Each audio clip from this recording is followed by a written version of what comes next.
السلام علیکم students of 7th class, کیا حال ہے آپ سب کا؟ میں امید کرتی ہوں کہ آپ سب خیریت سے ہوں گے۔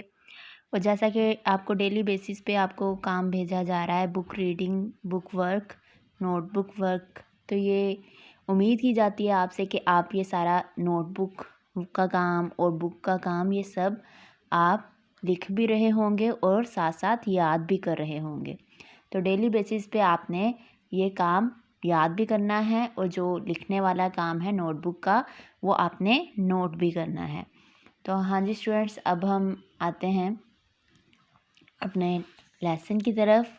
اب کل ہم نے کیا کام کیا تھا اسٹوڈینٹس؟ کل ہم نے باب دوم سبق نمبر 1 قرآن مجید کے حقوق، ان کی ہم نے کیا کیا تھا؟ اس کی ہم نے ریڈنگ اور بک ورک کیا تھا۔ تو آج کا کام، آج سب سے پہلے انڈیکس پیج اوپن کریں اور یہاں پر یہ سیریل نمبر لکھیں گے۔ آج ہمارا کون سا کام ہے؟ 8 نمبر۔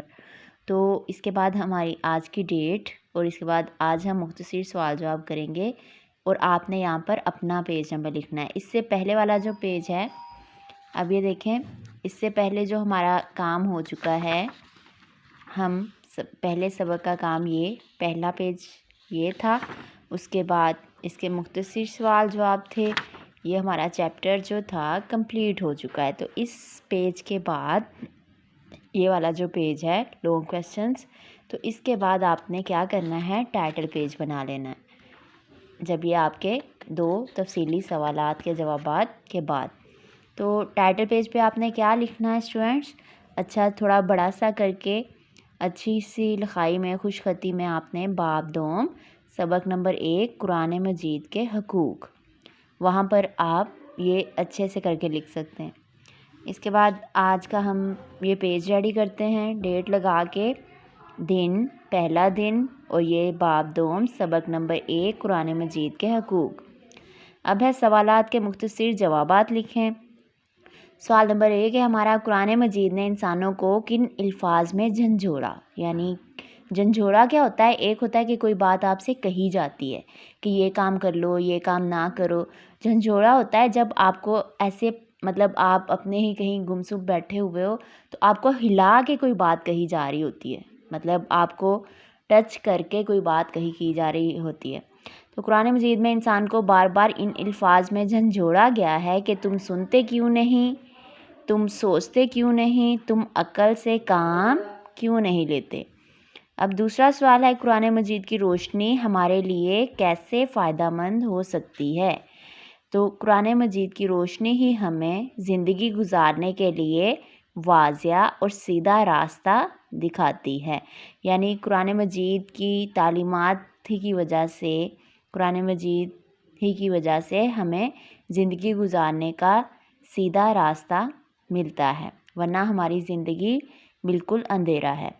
تو سوال نمبر 3 ہے، قرآن مجید سے دوری کا کیا نتیجہ نکلا؟ یعنی آپ خود اگر سوچتے ہیں کہ جب تک مسلمان قرآن مجید پر عمل کرتے رہے وہ دنیا پر چھائے رہے، لیکن قرآن مجید سے دوری کے باعث وہ زوال کیا ہوتا ہے؟ یعنی جو ترقی کا الٹ ہے، یعنی ہار جانا، وہ زوال اور ذلت و رسوائی کا شکار ہو گئے، یعنی وہ پوری دنیا میں بدنام ہو گئے، ذلیل ہو گئے، اور ان کی جو ترقی تھی وہ ان کے ہاتھوں سے جاتی رہی۔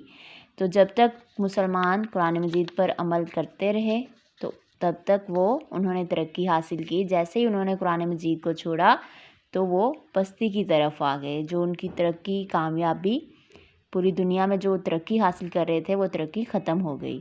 اب سوال نمبر 4 ہے، دل کے زنگ کے بارے میں نبی اکرم صلی اللہ علیہ وآلہ وسلم نے کیا فرمایا؟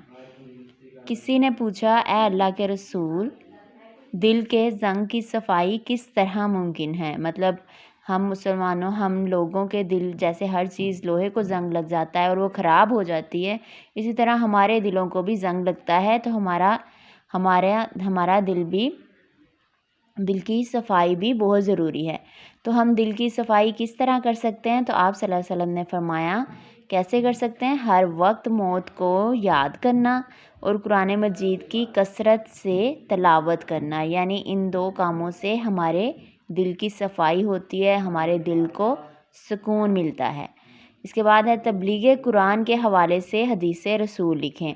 تبلیغ قرآن یعنی قرآن کی تعلیمات کو پھیلانے کے حوالے سے آپ صلی اللہ علیہ وسلم نے کیا ارشاد فرمایا ہے؟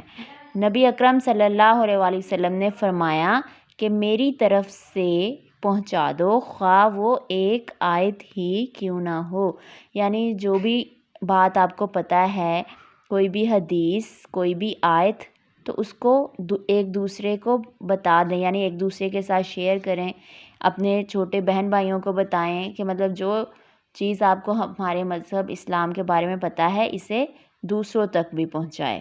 تو یہ ہمارے نبی کا فرمان ہے، تو میں امید کرتی ہوں اسٹوڈنٹس کہ آپ اس فرمان پہ عمل بھی کریں گے اور ان مختصر سوالات کے جوابات کو نیٹلی اپنی نوٹ بک پر لکھنے کے بعد اس کو اچھے سے یاد بھی کریں گے۔ اب ہم اگلی ویڈیو میں ملیں گے۔ اللہ حافظ۔